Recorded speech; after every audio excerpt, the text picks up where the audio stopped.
Hi, students, let's get started with the subject English, Moment, Chapter 5 The Happy Prince. High above the city, on a tall column, stood the statue of the Happy Prince. He was gilded all over with thin leaves of fine gold, for eyes he had two bright sapphires, and a large red ruby glowed on his sword hilt. One night there flew over the city a little swallow. His friends had gone away to Egypt 6 weeks before, but he had stayed behind. Then he decided to go to Egypt too. All day long he flew, and at night time he arrived at the city. "Where shall I put up?" he said. "I hope the town has made preparations." Then he saw the statue on the tall column. "I will put up there," he cried. "It is a fine position with plenty of fresh air." So he alighted just between the feet of the Happy Prince. "I have a golden bedroom," he said softly to himself as he looked round, and he prepared to go to sleep, but just as he was putting his head under his wing, a large drop of water fell on him. "What a curious thing!" he cried. "There is not a single cloud in the sky, the stars are quite clear and bright, and yet it is raining." Then another drop fell. "What is the use of a statue if it cannot keep the rain off?" he said. "I must look for a good chimney pot," and he determined to fly away. But before he had opened his wings, a third drop fell, and he looked up and saw, what did he see? The eyes of the Happy Prince were filled with tears, and tears were running down his golden cheeks.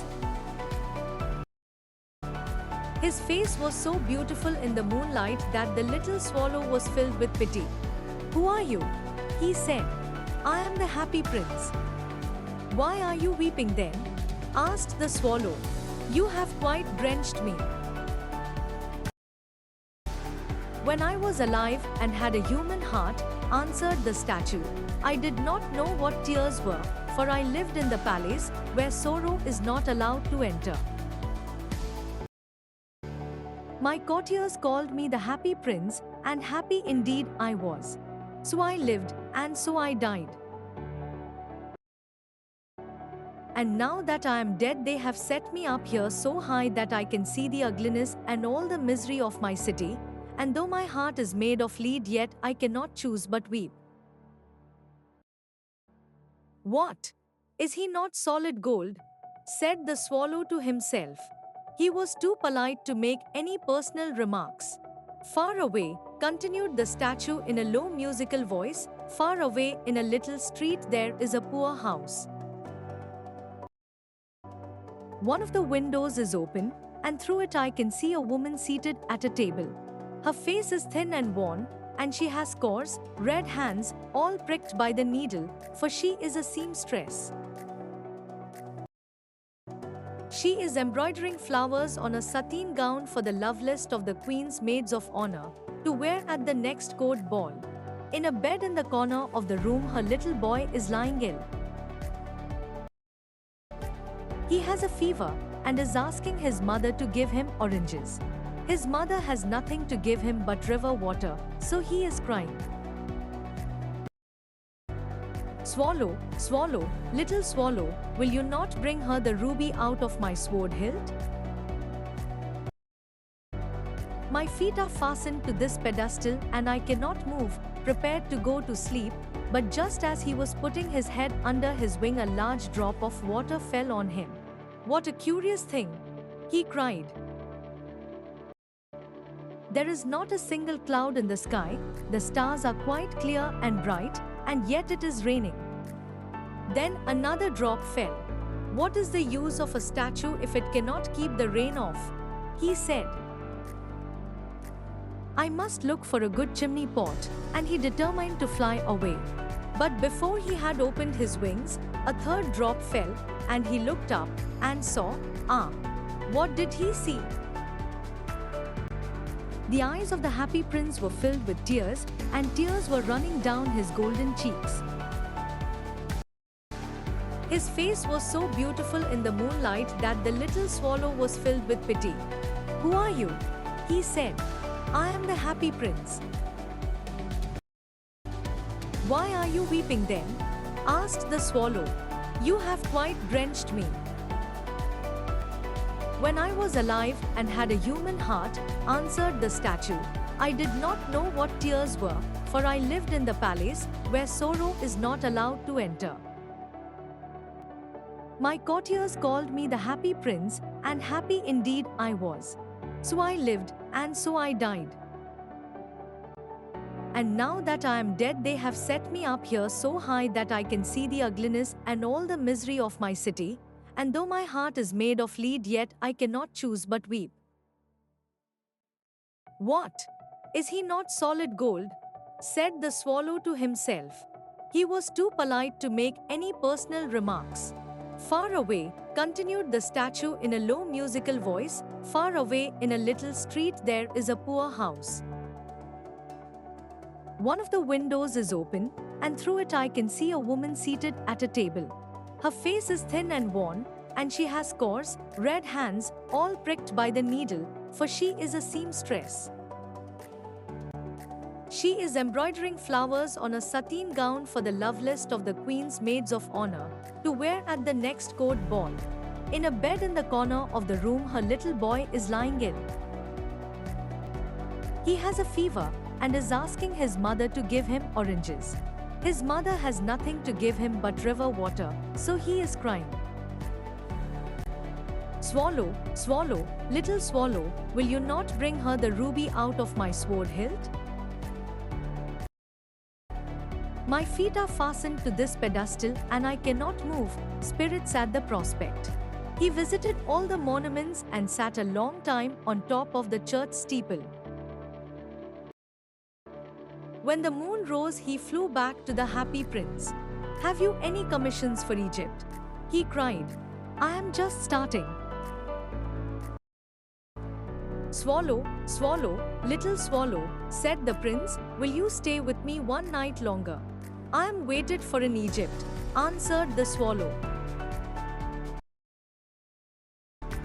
"Swallow, swallow, little swallow," said the prince, "far away across the city I see a young man in a garret. He is leaning over a desk covered with papers, and in the glass by his side there is a bunch of withered violets.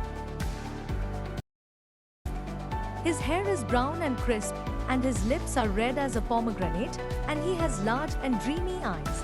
He is trying to finish a play for the director of the theatre, but he is too cold to write any more.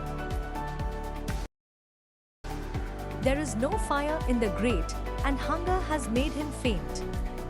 "I will wait with you one night longer," said the swallow, who really had a good heart. He asked if he should take another ruby to the young playwright. "Alas, I have no ruby now," said the prince.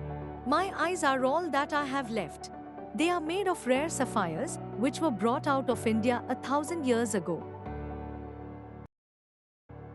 He ordered the swallow to pluck out one of them and take it to the playwright. "He will sell it to the jeweler and buy firewood and finish his play," he said. "Dear prince," said the swallow, "I cannot do that," and he began to weep. "Swallow, swallow, little swallow," said the prince, "do as I command you." So the swallow plucked out the prince's eye and flew away to the young man's garret. It was easy enough to get in, as there was a hole in the roof. Through this he darted and came into the room. The young man had his head buried in his hands, so he did not hear the flutter of the bird's wings, and when he looked up he found the beautiful sapphire lying on the withered violets. "I am beginning to be appreciated," he cried. "This is from some great admirer. Now I can finish my play," and he looked quite happy. The next day the swallow flew down to the harbor. He sat on the mast of a large vessel and watched the sailors working. "I am going to Egypt," cried the swallow, but nobody minded, and when the moon rose, he flew back to the happy prince. I have come to bid you goodbye, he cried. Swallow, swallow, little swallow, said the prince, will you not stay with me one night longer? It is winter, answered the swallow, and the snow will soon be here. In Egypt, the sun is warm on the green palm trees, and the crocodiles lie in the mud and look lazily about them. In the square below, said the happy prince, there stands a little match girl. She has let her matches fall in the gutter, and they are all spoiled. Her father will beat her if she does not bring home some money, and she is crying. She has no shoes or stockings, and her little head is bare. Pluck out my other eye, and give it to her, and her father will not beat her. I will stay with you one night longer, said the swallow, but I cannot pluck out your eye. You would be quite blind then. Swallow, swallow, little swallow, said the prince, do as I command you. So he plucked out the prince's other eye and darted down with it. He swooped past the match girl and slipped the jewel into the palm of her hand. What a lovely bit of glass, cried the little girl, and she ran home, laughing. Then the swallow came back to the prince. You are blind now, he said, so I will stay with you always. No, little swallow, said the poor prince, you must go away to Egypt. No, I will stay with you always, said the swallow, and he slept at the prince's feet. All the next day he sat on the prince's shoulder and told him stories of what he had seen in strange lands. Dear little swallow, said the prince, you tell me of marvelous things, but more marvelous than anything is the suffering of men and women. There is no mystery so great as misery. Fly over my city, little swallow, and tell me what you see there. So the swallow flew over the great city and saw the rich making merry in their beautiful houses, while the beggars were sitting at the gates. He flew into dark lanes and saw the white faces of starving children looking out listlessly at the black streets. Under the archway of a bridge, two little boys were lying in each other's arms to try and keep themselves warm. How hungry we are, they said. You must not lie here, shouted the watchman, and they wandered out into the rain. Then he flew back and told the prince what he had seen. I am covered with fine gold, said the prince. You must take it off, leaf by leaf, and give it to the poor. The living always think that gold can make them happy. Leaf after leaf of the fine gold the swallow picked off, till the happy prince looked quite dull and grey. Leaf after leaf of the fine gold he brought to the poor, and the children's faces grew rosier, and they laughed and played in the street. We have bread now, they cried. Then the snow came, and after the snow came the frost. The streets looked as if they were made of silver. Everybody went about in furs, and the little boys wore scarlet caps and skated on the ice. The poor little swallow grew colder and colder, but he would not leave the prince, he loved him too well. He picked up crumbs outside the baker's door when the baker was not looking, and tried to keep himself warm by flapping his wings. But at last he knew that he was going to die. He had just enough strength to fly up to the prince's shoulder once more. Goodbye, dear prince, he murmured. Will you let me kiss your hand? I am glad that you are going to Egypt at last, little swallow, said the prince. You have stayed too long here, but you must kiss me on the lips, for I love you. It is not to Egypt that I am going, said the swallow. I am going to the house of death. Death is the brother of sleep, is he not? And he kissed the happy prince on the lips and fell down dead at his feet.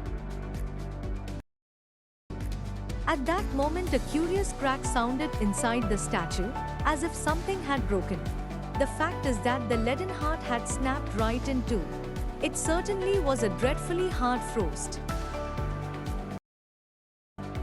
Early the next morning, the mayor was walking in the square below in company with the town councillors. As they passed the column, he looked up at the statue. "Dear me, how shabby the happy prince looks," he said. "How shabby, indeed," cried the town councillors, who always agreed with the mayor, and they went up to look at it. "The ruby has fallen out of his sword, his eyes are gone, and he is golden no longer," said the mayor. "In fact, he is little better than a beggar." "Little better than a beggar," said the town councillors. "And here is actually a dead bird at his feet," continued the mayor. "We must really issue a proclamation that birds are not to be allowed to die here." And the town clerk made a note of the suggestion. So they pulled down the statue of the happy prince. "As he is no longer beautiful, he is no longer useful," said the art professor at the university. Then they melted the statue in a furnace. "What a strange thing," said the overseer of the workmen at the foundry. "This broken lead heart will not melt in the furnace. We must throw it away." So they threw it on a dust heap where the dead swallow was also lying. "Bring me the two most precious things in the city," said God to one of his angels, and the angel brought him the leaden heart and the dead bird. "You have rightly chosen," said God, "for in my garden of paradise this little bird shall sing forevermore, and in my city of gold the happy prince shall praise me." Thanks for watching.